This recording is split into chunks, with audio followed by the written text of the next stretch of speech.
Hello, my dear students. How are y'all?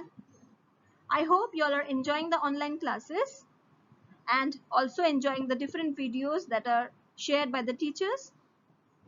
And I think you have seen the video that I have shared previously and solved the worksheets. So today, again, I'm here with the second video.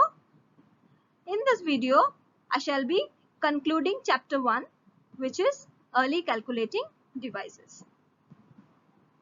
In this video today, I shall be discussing about the modern calculating devices, the people who invented these devices and the different inventions, the machines that they have discovered.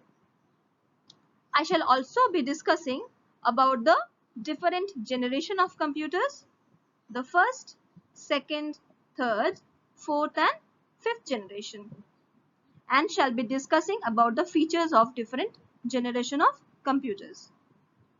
So students, without further delay, let's get started.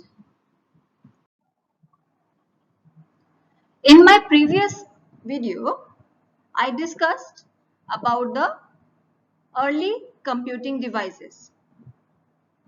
Now today, I shall be telling you about the modern computing devices, which includes, as you all can see, the names over here.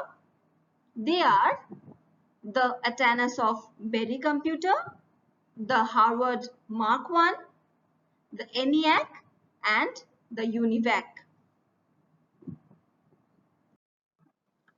This is the picture of John V. Atanasoff, who invented the ABC or the Atanasoff Berry computer.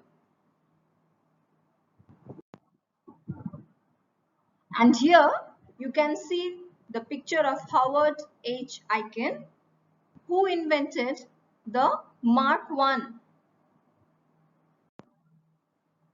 Here is a picture of John Mauchly, who invented ENIAC and UNIVAC. Let us know about the generation of computers now. The development of electronic computer took place in 5 distinct phases known as generations of computer. In each generation, computers got better, smaller, cheaper and more powerful than those of previous generations. The first generation was from 1940 to 1956. The second generation was from 1956 to 1963.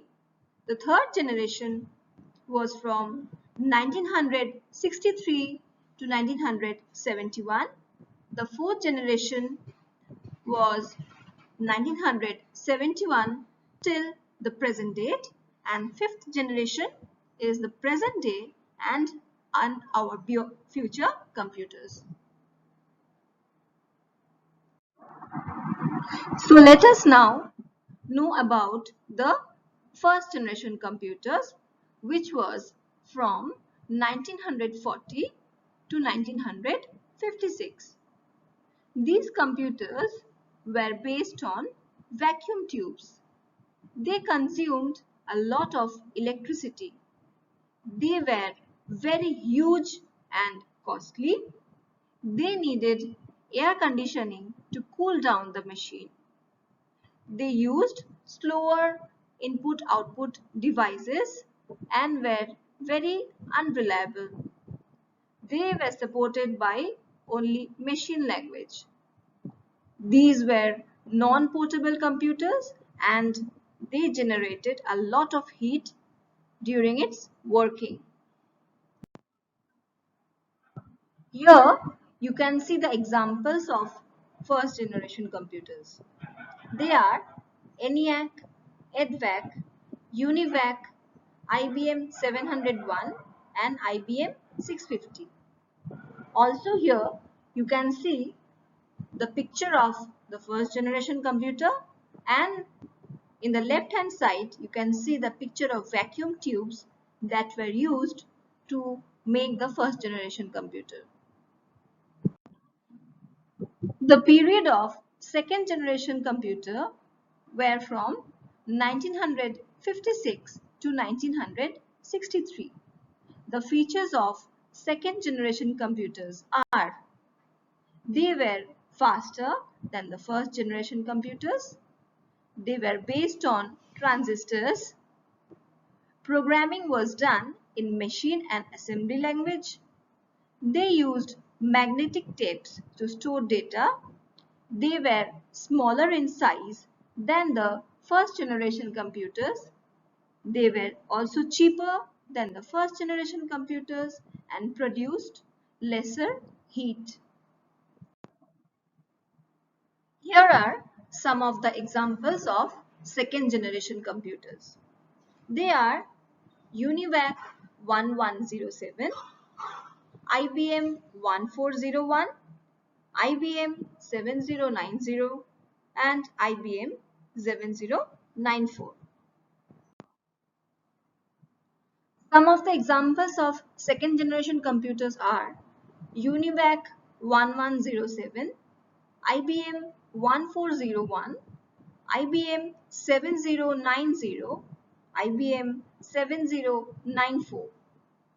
You can also see the picture of a second generation computer in the right hand side and the picture of transistors that were used in the second generation computers.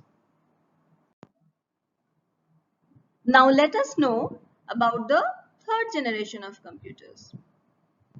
The third generation of computers was from 1963 to 1971.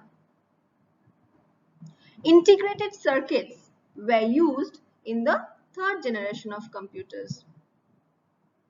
In this generation, input was given through keyboard and output was displayed on the monitor.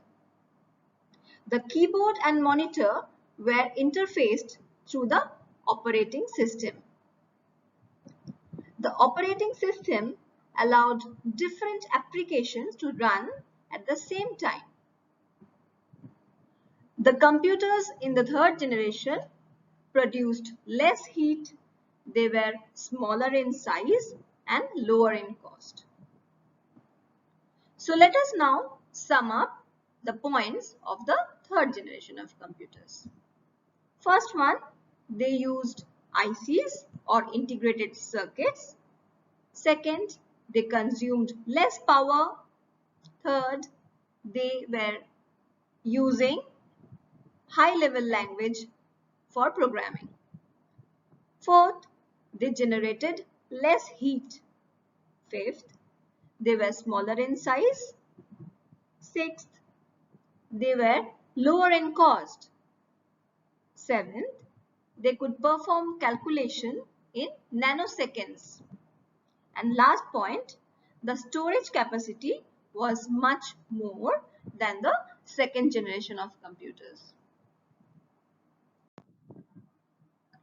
Now these are some of the examples of third generation computers. They are IBM 360 series, Honeywell 6000 series, IBM 370/168 and PDP, that is the personal data processor.